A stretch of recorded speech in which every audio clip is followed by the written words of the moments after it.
बिस्मिल्लाहिर्रहमानिर्रहीम। प्रोफेसर अब्दुल कुद्दूस है।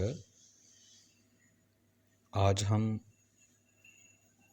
Argon level of organisation को डिस्कस करेंगे।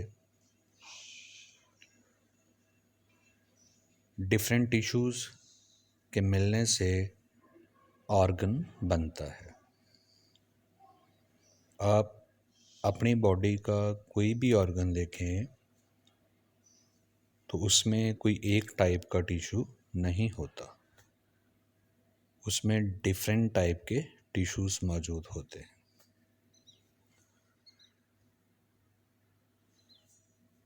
ऑर्गन में भी डिवीजन ऑफ लेबर का फिनोमिनन मौजूद है। Different organs perform different functions, और जिस ऑर्गन ने जैसा फंक्शन परफॉर्म करना होता है उसकी वैसी ही एनाटॉमी या इंटरनल स्ट्रक्चर होती है। जैसा कि किडनीज ने ब्लड को फिल्टर करना होता है, इस मकसद के लिए किडनी के अंदर स्पेशल ट्यूब्यूल्स होती हैं, नेफ्रॉन्स। हार्ट ने ब्लड को पंप करना है, इसलिए हार्ट की वॉल कार्डियक मसल से मिलकर बनी है। इसकी कंट्रैक्शन फोर्सफुली हो, ज़्यादा प्रेशर जनरेट हो और ब्लड बॉडी के तमाम पार्ट्स तक पहुंच सके। आइज़ ने, आँखों ने लाइट को फोकस करना है और इसके लिए आँखों के अंदर लेंस मौजूद है। ऑर्गन्स क्यों मौजूद हैं, इनकी सिलेक्टिव वैल्यू क्या है? सिलेक्टिव वैल्यू का मतलब कि एवोल्यूशन के ज़रिए ऑर्गन्स क्यों डेवलप हुए। मल्टी सेलुलर एनिमल्स की, ऑर्गेनिजम्स की एक टाइप है सिंपल मल्टी सेलुलर ऑर्गेनिजम्स। होते मल्टी सेलुलर हैं लेकिन उनमें टिश्यूज़ या ऑर्गन्स मौजूद नहीं होते।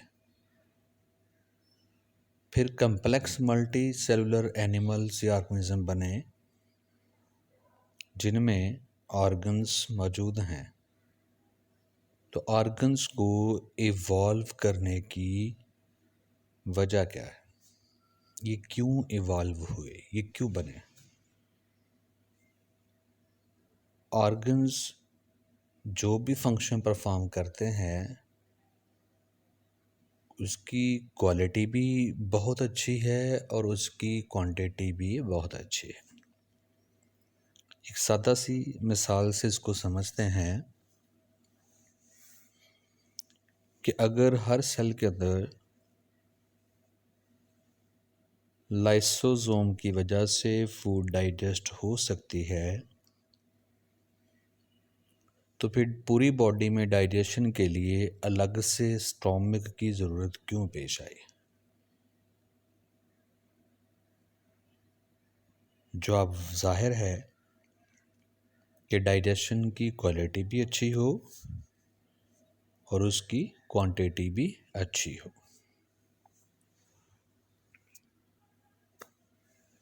एनिमल्स में मुख्तलिफ ऑर्गन्स मौजूद हैं। स्क्रीन पर उनकी एग्जांपल्स आपको नज़र आ रही हैं। स्टोमक है, heart, kidney, lungs, brain, oral cavity. इसके अलावा बेशुमार ऑर्गन ह्यूमन बॉडी में मौजूद हैं। इसके अलावा तमाम ब्लड वेसल्स, डक्ट्स, ट्यूब्यूल्स भी ऑर्गन की कैटेगरी में ही आती है। ज़रा सोचिए, वर्टिब्रेट की बॉडी का लार्जेस्ट ऑर्गन कौन सा है? लिवर या ब्रेन, स्टोमिक या हार्ट या लंग्स? इनमें से कोई भी नहीं है। Largest organ of vertebrate body is the skin. इसने पूरी बॉडी को कवर किया है, इसलिए बॉडी का लार्जेस्ट ऑर्गन है।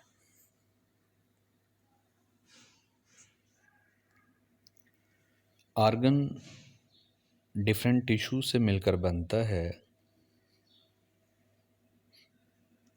तो इसको हम स्टोमक की एग्जाम्पल से प्रूफ करते हैं। स्टोमक में दो टिश्यूज हैं, मेन टिश्यू, सेक्रेटरी एपिथेलियम, जहाँ से गैस्ट्रिक जूस या एंजाइम रिलीज होते हैं। मस्कुलर टिश्यू, जिसकी वजह से स्टोमक की वॉल कंट्रैक्ट रिलैक्स भी कर सकती है। अब ये दोनों टिश्यू मिलकर काम करेंगे तो वो ओवरऑल स्टोमक का फंक्शन बन जाता है। इस डायग्राम पे अगर आप गौर फरमाएं, स्टोमक में आपको मस्कुलर टिश्यू भी दिखाई दे रहा है और ग्रीन कलर में सेक्रेटरी एपिथेलियम या सेक्रेटरी टिश्यू भी दिखाई दे रहा है। जब फूड बोलेस या फूड स्टोमक की कैविटी में एंटर होती है, सेक्रेटरी टिश्यू में से गैस्ट्रिक जूस रिलीज होता है।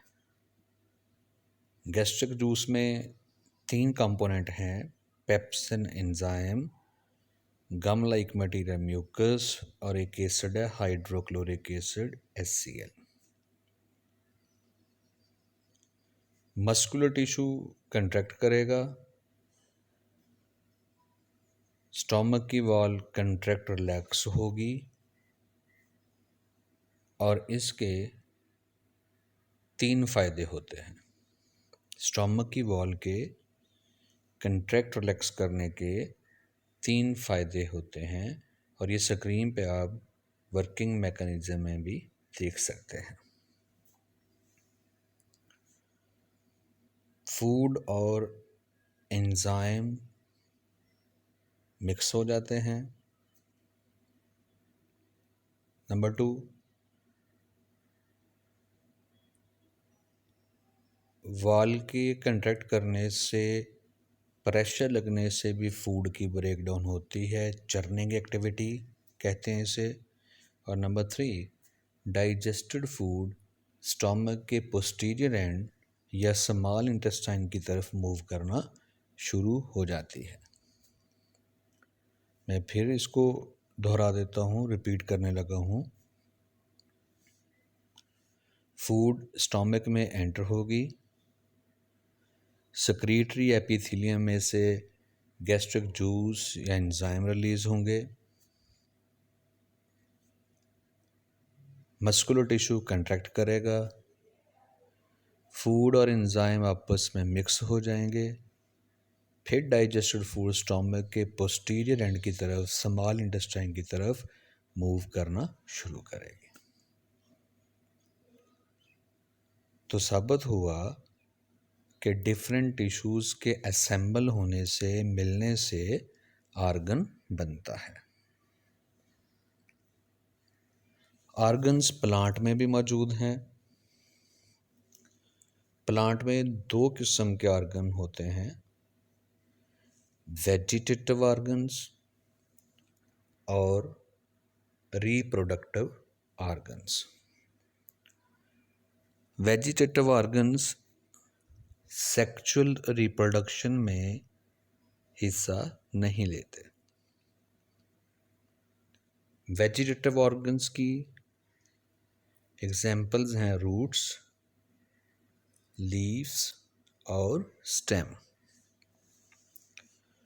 रूट ओवरऑल 3 फंक्शन परफॉर्म करती है।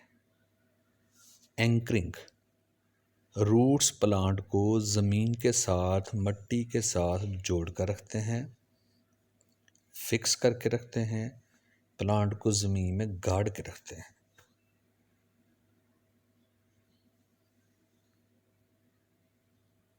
रूट सॉइल में से वाटर और मिनरल्स को अब्जॉर्ब करते हैं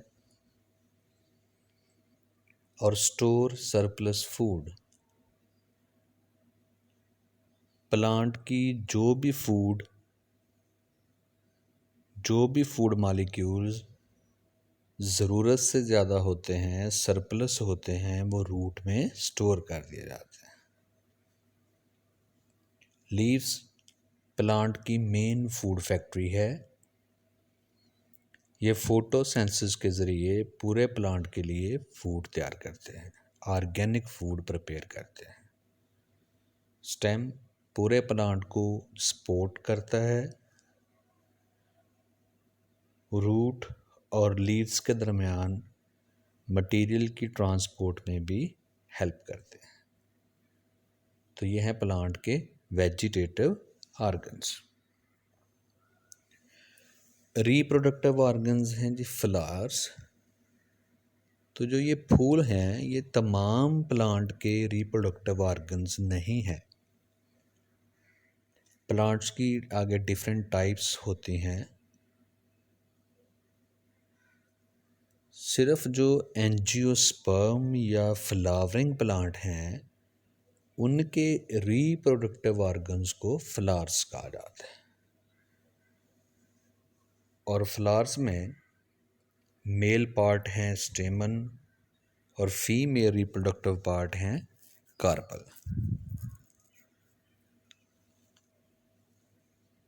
तो इस तरह फ्लावर्स की वजह से सीड प्रोड्यूस होते हैं और उन सीड से नए प्लांट जन्म लेते हैं। यानी अगली नस्ल पैदा करने में फ्लावर्स का रोल है, सेक्सुअल रिप्रोडक्शन में इनका रोल है। अब मिलते जुलते फंक्शन वाले ऑर्गन्स इकट्ठे हो जाएं तो सिस्टम बनता है, ऑर्गन सिस्टम बनता है। शर्त है कि डिफरेंट ऑर्गन्स हों, रिलेटेड फंक्शन, मिलते जुलते फंक्शंस वाले हों, तो उनके इकट्ठे होने से, मिलकर काम करने से ऑर्गन सिस्टम डेवलप होता है। जैसे आप स्क्रीन पे देख सकते हैं कि ये ह्यूमन डाइजेस्टिव सिस्टम, इसमें जो मुख्तलिफ ऑर्गन्स हैं वो कौन कौन से हैं। सबसे पहले तो oral cavity, pharynx, oesophagus, stomach, small intestine, large intestine, liver, pancreas. तो ये तमाम डिफरेंट ऑर्गन्स मिलकर काम करते हैं, तो इस सिस्टम को हम डाइजेस्टिव सिस्टम का नाम देते हैं।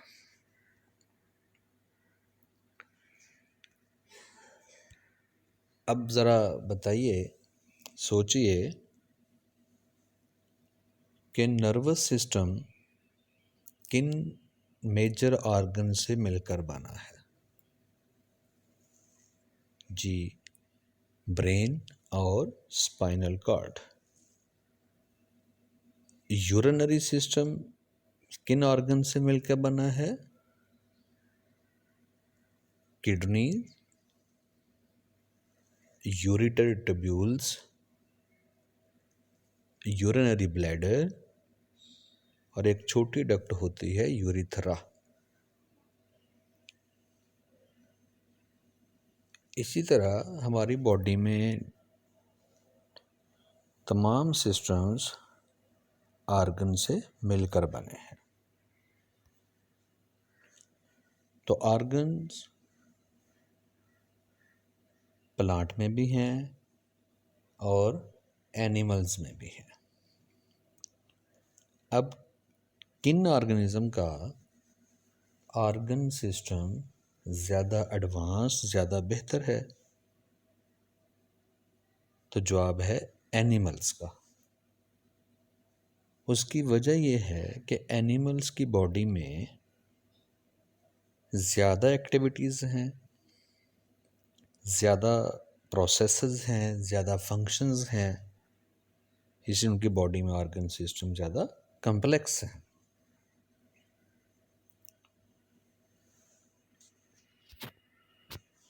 नेक्स्ट लेवल डिस्कस कर लेते हैं, ऑर्गेनिज्म या इंडिविजुअल्स। प्लांट्स में डिफरेंट ऑर्गन्स इकट्ठे हो जाएं तो ऑर्गेनिज्म बनता है, और एनिमल्स में तमाम ऑर्गन सिस्टम इकट्ठे करें तो फिर इंडिविजुअल बनता है।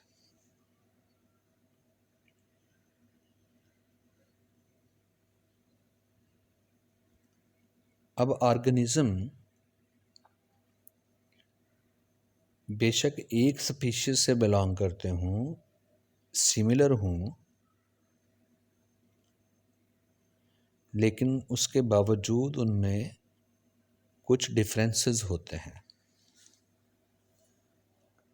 शक्ल सूरत का हो सकता है, बॉडी वेट का हो सकता है, हाइट का हो सकता है, कलर का हो सकता है। तो आप कह सकते हैं कि दुनिया में हर ऑर्गेनिज्म में इंडिविजुअलिटी है, उसमें एक इनफरादियत है, उसके कुछ फीचर्स ऐसे हैं जो दुनिया में किसी और ऑर्गेनिज्म में मौजूद नहीं है। ऑर्गेनिज्म में डिफरेंट ऑर्गन्स या ऑर्गन सिस्टम मिलकर काम कर रहे हैं, तो फिर उनके दरमियान कोई कोऑर्डिनेशन तो ज़रूर होगी, कोई इंटीग्रेशन होगी कि उनमें आपस में मदद और ताउन का फिनोमेनन तो मौजूद होगा। पहले तो इसी बात को देख लेते हैं, क्या वाकई ही डिफरेंट सिस्टम्स कोऑर्डिनेशन के साथ काम करते हैं? इसमें